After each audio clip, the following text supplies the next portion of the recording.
Hello and welcome back. I'm delighted to introduce the next session, How Identity Frames Our Understanding of High Performance and Mental Health. I'm going to hand straight over to Serena Tan of Brewer Consulting. Hi, everyone. Welcome to our session. So my name is Serena, founder and managing partner of Brewer. We're an award-winning communications advisory and training firm headquartered in Singapore. So in addition to the consulting work we do, we are huge advocates of mental well-being. And since our inception, we've conducted regular mental well-being workshops at an industry level across APAC. It's an absolute honor to be speaking at this conference for the third year. And today, I'm very delighted to be joined by Nina Devouche, who's here with a very colorful backdrop from France. Nina is a high-performance leadership coach and founder of Illuminate, a vibrant platform designed for women to create the career and life they love. So together, Nina and I will be exploring how our identities shape our approach to performance and mental health. And a little bit of a personal sharing. This topic really resonates with me, and which probably Nina can relate to. We share rather similar backgrounds. So I was born as the youngest and only girl in my family with two older brothers. Growing up in a male-dominated family, I always felt I had to prove myself to win the validation of my family. And growing up in Singapore, as you guys know, is a highly competitive society rooted in meritocracy. I grew up believing that hard work was the key to success. And so I carried this mindset into my school, my career, always pushing to be the top performer, win awards, get promoted, take on more and more just to go up the career ladder. I thought success meant being always on, never slowing down, never showing any weakness, and bending over backwards to please everyone. And eventually I burned out. So in my last role as an Asian female leader at an American consulting firm, I often felt I had to work twice as hard just to earn my place at the leadership table. And balancing this with motherhood was even more challenging. I recall this experience when I had just given birth to my second child, 2016, and immediately after giving birth, when they pushed me into the ward, I was on my mobile phone, replying to work messages. And after going back from my 16-week maternity leave, I was working like 16-hour days while breastfeeding my daughter for 3.5 years. And on the outside, I might have looked like a superwoman. And many people were wondering, how could she balance it all? But actually inside, I was really struggling without letting anyone know what was going on in my mind. And I'm not alone. As Zoe had shared earlier, a pre-conference survey that this can happen conducted, and it's aligned across all research actually, across Asia, 4 in 5 employees face moderate to high mental health risks, yet only 1 in 5 feel supported by their employers.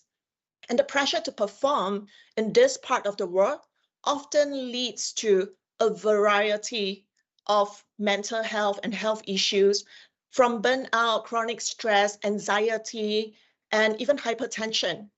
So when I started my own firm 3 years ago, I really wanted to take a step back to rethink, what does high performance really mean? And over the course of life, over the course of my career, I learned through the hard way that success is more like a marathon. You got to pace yourself and balance ambition with self-care. So as we go through this session this afternoon, I encourage you to reflect on your own definition of high performance and how you can prioritize your mental health. So Nina, thank you so much for being here and joining us from this beautiful part of France. And so let's talk a little bit about high performance first. We know that high performance means different things to different people. And for some, it's about constantly striving for excellence, while for others, it's about finding joy and fulfillment. So to kick off, Could you define what high performance means to you? Uh, Thank you, Serena. First, I want to just say thank you for sharing your story. I think the many women I coach, I just want you to know you're not alone. This is a common theme I'm hearing, especially as we think about when women started coming into the workforce. It's probably in the 1940s, 1950s, where they started to take on more corporate roles, and then what is expected of us, and then as we started to really integrate more into the workplace, our ambitions also played a big part. So I just really wanted to say thank you for sharing your story, as I'm sure many women out there can resonate. And this is exactly why I do what I do, actually. So I know my title says I'm a high performance coach, but I take actually a very different stance. I don't believe that high performance is defined and is absolute. There is no cookie cutter for high performance. In fact, I actually advocate for optimal performance, and optimal performance is about sustaining excellence in a way that is deeply personal and sustainable over the long term. And this is exactly what you've just said.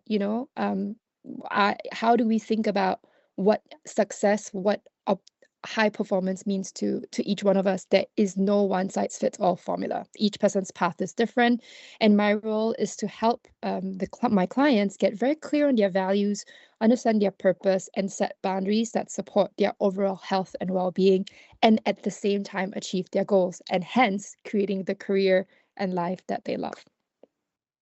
Yeah, so Nina, you've worked across different parts of the world, different parts of Asia, and you've taken on different leadership roles in this region as well. And despite the cultural differences across APAC markets, in Asia, overworking is often seen as a badge of honor for various historical and cultural reasons. So how do you think that affects mental health? Oh, how do I think it doesn't affect mental health? I think that's the question, right? Um, one I think, but let's kind of go back a little bit to context, right? And I love that you've already mentioned that historically it's like this. I think even let's put into perspective, if you're an Asian working for a company locally. So let me give you an example. If you're a Singaporean working in a Singapore local company, even there is an expectation, right, that you need to put everything into the organization as if you're a founder of the company. Long hours are normal. There is a culture of you're not putting in the hours, or you're not delivering the result. Now let's take that into one angle. Now layer on, if we will, someone who's working in Singapore with an organization which is headquartered outside of Singapore, namely in a time zone that's not theirs, whether it's Australia, Europe, India, even in the United States. And it gets more and more pronounced with time zones and what's required of them in a time zone perspective, as well as the efforts and the hours that they will then need to work. So I want to just caveat this as context. Now, take on top of that the cultural expectation in whether, especially in Japan, in China, where you are expected to deliver results at all cost. And on top of that, there is not it's not common practice to discuss our feelings. In fact, if anything, if you're vulnerable in sharing about what this has as an impact on you, you're considered as a failure in some places, or you're considered as weak, and in the idea of yes, only the fittest will survive, you're not considered the fittest to be able to survive. So this is to set that context, I think, is really important, especially in the APAC region, where we put so much on ourselves culturally. So what I do is, with our clients that we work, I help them shift away from this model by first understanding for them what it means to look at what does excellence look like? What does optimal performance look like? What does high performance look like? How does that how does it look like, not just in terms of the actual results, but also how it feels in their body, what it means for their mental health, what it means to the people around them. And then we set their values as well as their purpose, and then we help them set boundaries to protect their well-being. And one of the things that is so key is the boundaries aspect, and it does tie back down to the values. Let me give you an example. If family is one of my values, it will be very difficult for me to want to spend time outside the office hours between 6 and 9 p.m. because that's the time I want to spend with my family. So this is an example of what it means to set boundaries, and I'm happy to expand on that as well. Yeah, and you've worked with people from all over the world, Nina. And what are some of the most common mental health challenges you've seen in high-performing professionals across different regions, and particularly in Asia? The most numbers, sorry, I just want to just check in again. So you're asking me about the most common ones that we've seen, right? Yeah. Really, one of the things that I've seen is just one not speaking up for what they want. So this is the root of the problem, is not having these courageous conversations to set those, whether it's boundaries, whether it's asking for that promotion, whether it's, and particularly surrounding boundaries. I think that's, again, I want to draw back to that because this is very important, that we talk about that as well. And what that has done is actually creates a lot of resentment. It creates a lot of anxiety. It creates a lot of it creates disengagement within the organization, and then it becomes a feedback loop to performance, right? So this is what we normally see. We see there's a lot of inability, especially around women. What we're hearing is, I can't get ahead in my career, or I don't feel I can. There's a lot of resentment surrounding that promotion is out of my hands now that I've started a family. These are some of the things we're hearing as sound bites. Not everybody talks about it though. We're also seeing some of these surrounding men actually who are starting to see that their roles might potentially be replaced by either artificial intelligence, or they're seeing that their roles might be replaced by, in some ways, actually a woman. And one of these things that it's barely talked about is these gender biases or stereotypes that are expected of people in the workplace, and there's no real space to talk about it. There's just a conversation that I had with two very senior women recently. They talked about menopause and how they were having brain fog when they were coming to the organization or having meetings, and sometimes they were presenting to board members, and they said that, I never thought this would happen to me. I don't know how to deal with it. And there's no support system in the network. Another thing to also share is recently on my podcast, we actually explored pregnancy loss conversation, very, very tough conversation surrounding pregnancy loss. And whether it's IVF, whether it's a miscarriage, whether it's actual child loss, organizations today are not equipped. We don't have the support system for that too. So to summarize it all, I think every sort of mental health issues that we're seeing is actually just, I think, whether it's mental health, I think it's just health issues, right? Or any issues that well-being issues. I think that right now the biggest problem is lack of support. It is, and feeling safe, right, with my manager, with anybody around me, to be able to talk about it. And I don't know that many organizations today actually have true psychological safety and have the support system to help their employees. Are there groups that you feel are particularly vulnerable other than women, navigating through different stages of their lives?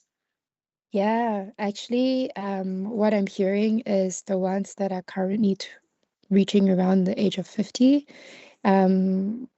I hear this a lot. I hear this as, I don't know what's next for me. My role is at stake. I've spent so much time investing in the company. I could be the first to get laid off. There's a lot of anxiety around this space. That's also one of the reasons why fractional careers have taken such a trend right now, right? People are moving into this, oh, maybe I want to have a little bit more work-life balance, or that's what they think. That's the common thread I'm hearing, right? Oh, maybe I don't have to work 5 days a week. Maybe I just need to work 3 days a week and spread it over 5 days, and I'll be okay. And now I'll earn this amount of money, and at least I'll be okay with less money, but I get to do more in terms of impact with my time, such as volunteering, such as doing the things that I love doing, but I didn't get a chance to do. So I am hearing a trend towards the later stage, just people in their later stages of their careers. Interestingly enough, I am also hearing it in the earlier stages of people in their career, where they feel that because they're so young, in the early stages of the career, they're being overlooked for roles or not given the same opportunities as someone who is probably in the mid-year, probably in the later stages of their career, because they are seen as too young and inexperienced. And I don't have a solution. I don't know that any organization has it right yet. What I do know is that there's still a lot of work to do to catch up, especially given the intergenerational workforce that we have today. Yeah, I love that, Nina. So in the last 5 minutes, you just outlined the entire lifespan, right? We talk about people who just started out in their careers, people who are starting families, going into midlife, going through menopause, people who are unsure about their place in the workforce once they approach 50. So this evolution of identity here, how do you think we can redefine high performance as we move through these different stages of life and of leadership? Oh, that is such a great question, Serena. I thought a lot about that on the way here, actually. And I thought to myself, what was I like when I was in my 20s, and what was I like in my 30s, and what am I like now, and what does my future look like? And then my husband's 10 years older than me, so what is, I kind of have a little bit of a glimpse. And then I actually surround myself with a lot of women who are much older than me as well. So I get a glimpse of everything. And I think this is what it all boils down to. This this whole thread about you can have it all. You can't have it all. You can Totally you agree. can you Totally can have, agree. right? Something's got to give. Something's got to give, right? And this whole thing about, you can have it all, or you can have most of the things at any point in time in your life. So this is what I've arrived at. And I think this is this is where is more the optimal performance comes in, right? This is where we think about, okay, now that I'm in my 20s, if I think about what I was like in my 20s, what does success mean to me then? Okay, at that time when I was in my 20s, it was get a job, any job, explore skills, get a breadth of skills, then learn over time, get really good at it, become an expert in something. Okay, that was my 20s into my 30s. So when I was single, building my career is completely different to then when I became a mother. When I became a mother at the age of 30, I had to reevaluate my life options. If I thought about, okay, my first 7 years of my son's life is so important, right? And that means that I need to be there. I need to be at home. I need to make sure that if there's anything that happens, this is where it is. If, I want to show all the love I can give to him. So this is where it is. So all the nurturing, all the caregiving happens then. But what did that mean for me at work? That meant that I needed to have a very clear, very strict time of, okay, if I have to start work at 8:30 and I want to finish at 5 o'clock, what do I need to do? How do I need to intentionally prioritize, or what I want? What does success look like then? Okay, fine. Now my son is 8. As you can see, I'm 38. What does that mean for me now in my career? Okay, I had chosen to take on the entrepreneur path. Even though I knew that this was what I wanted to do 5 years ago, I knew this is what I wasn't ready for it then. So how do you then think about what this looks like for me now is, okay, I am more free. He's able to talk. He's able to communicate in a way that I fully understand. And he's more independent. So given this scenario and where my family is at the moment, we feel okay, comfortable that this is the right path to take. Now, what the next 10 years look like, I don't know, but at least this is right now, I know this is what I can do, and this is what I have a success metric that is very different from where I was when I was 30 and where I was when I was 20 as well. And I think this is the thing, right? As we grow, our identities shift. We really need to reevaluate what success looks us at any point in time in our lives. Even yesterday and today is going to be different. Even an hour ago and now is going to be different. So of course we have to relook uh, at at our evolving identity and to be adaptable. I mean, Daniel Goleman, he's the father of emotional intelligence, and he says this: high performance is not static. It evolves as we grow, and it's really important then to regularly reflect on what we are, who we are, and adjust our goals and boundaries accordingly. I love that, Nina. And would you look back now that you're looking back at your past and how you managed your boundaries? Do you have any practical strategies to share? Is there anything you wish you would have done differently if you had known better? Yeah, I would say no more. um, no, here's what I think, and here's what I think that every person should know. First, and I wish that someone had told me this much earlier. So I just a personal journey story. I really clearly started to define my values at the age of 27. So I know what my values were important, why they were important, and what they meant for me when I didn't follow them. Now, of course, every now and then, you kind of tiptoe or you flirt with the boundaries of what the values are, right? But what I do think that it helped me do is it helped me define what was so important to me. So, number one, getting very clear on your values. This would be something I encourage everyone to do.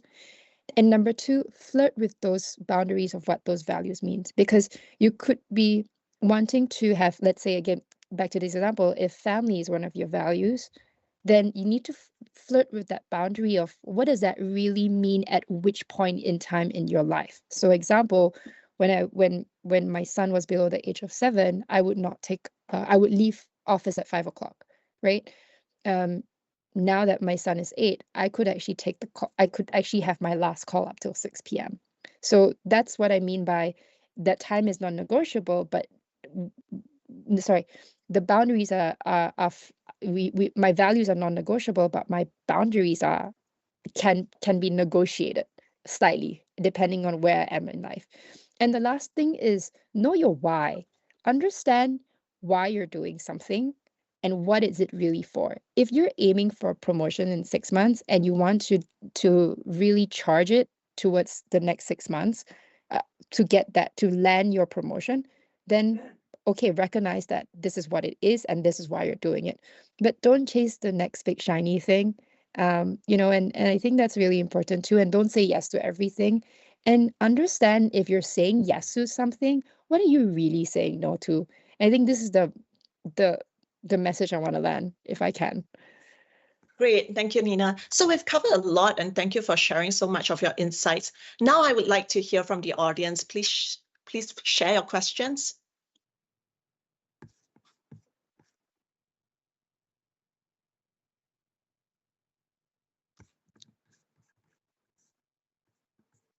Okay, so one question that has come in is, how can I help someone to reframe their understanding of high performance to put less pressure on themselves and in turn their mental health?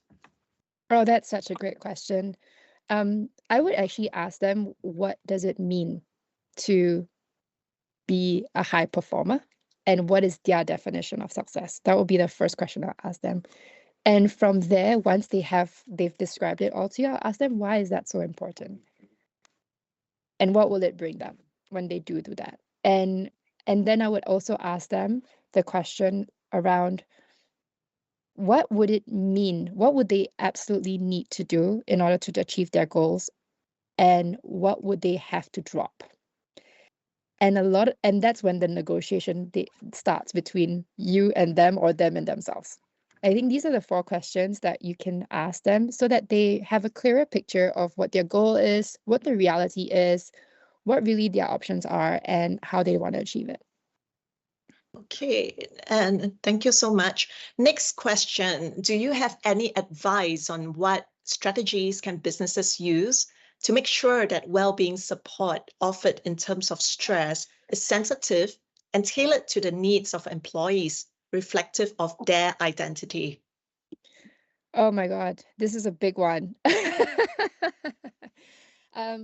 I think my bottom line is let's bring the human back into the workplace. That's my bottom line. I think what I would do is I would actually first go out and identify in the workforce who are my what do we call ideal clients within the organization, and what do they really want. I think that's very important to first identify what do your employees really truly want, and have these focus groups, and then create a task force from there that will then identify and address these focus groups.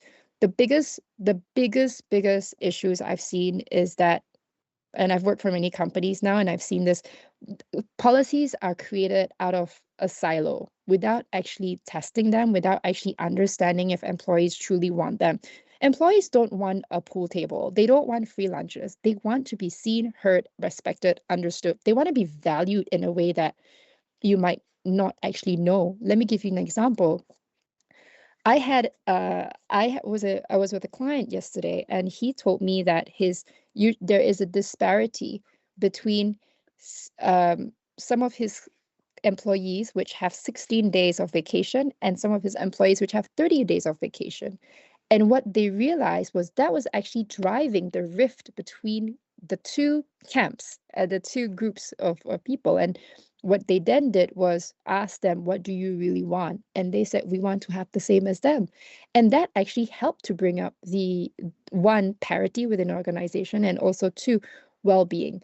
And it was nothing else. That was the major factor, but they would not have known that if they didn't create these focus groups. So long story short, ask your employees, what do they truly want?